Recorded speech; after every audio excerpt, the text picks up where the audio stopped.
Morning. It's a little earlier than it typically is when I do these things. Not too long after dawn here. Um, I'm hanging out up here by the woods for this. I thought I'd get a little bit of fresh air. It's the woods at the top of the property where I live. And I just wanted to take a couple minutes this morning to talk about something that came up during a conversation that I had with one of you yesterday. I'm not going to say who it is, but you know who you are.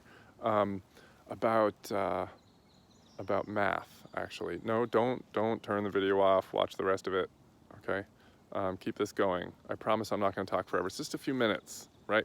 Okay. Anyway, the conversation started by talking about what makes somebody a math person, right? So often we don't think of ourselves as a math person. I've been guilty of that during my life where I thought, oh, I'm not much of a math person because when I was in middle school, I didn't really love math. I was okay at it in high school, but I didn't love it. And I hear people all the time say, well, it's all right, I'm just not a math person. I'll let all the math people take care of this. I want you to become a math person. Everybody can become a math person at some point in your life, and I want you to become a math person. And now is a really good time to do that. And you have time, you're all young, but now is a good time to become a math person. And this is why, this is what I mean. Everything that we do in math, all the things, right? Sometimes they seem benign and pointless, but they are all little puzzles, little challenges to solve that are designed to make us scratch our head and think, wait a minute, I don't think I have all the tools to solve this problem. So you rack your brain trying to think of all the things that the tools, the strategies, the skills that you have to put to use and solve that problem. And oftentimes we get stuck, and so we have to go seek help from somebody else, which is really important because collaborating is like more brains working on the same problem. More brains are better than one brain, right?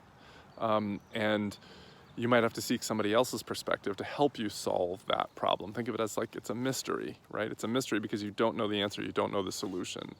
And you do your best to try to find that solution, often with the help of somebody else. And ultimately, you'll get there, right? These problems have solutions.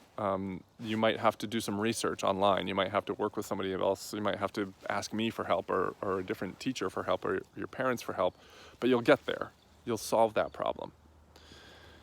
And just the act of doing that research, of thinking about tools, of maybe learning a new tool, learning some new skills, things that help you solve those problems, just the act of that grows neurons in your brain and builds the perseverance that you might have to solve other problems that come up in the future that are less benign and less pointless. And trust me, there's going to be a lot of those. So this is how math is really about benevolence.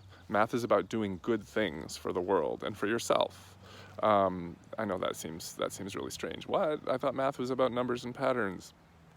It is, but even more so, it's about doing good things for the world and yourself because you are ultimately solving problems. And I want you to really take a deep breath before you dive into these problems. This is algebra that we're doing right now, and some of you are like flying through it like no tomorrow, and others are really like boy, this is challenging me. I really don't know if I understand all these X's and Y's and the pouches and coins and what's going on here.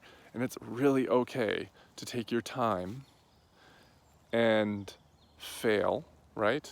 Make mistakes, get confused. It's okay.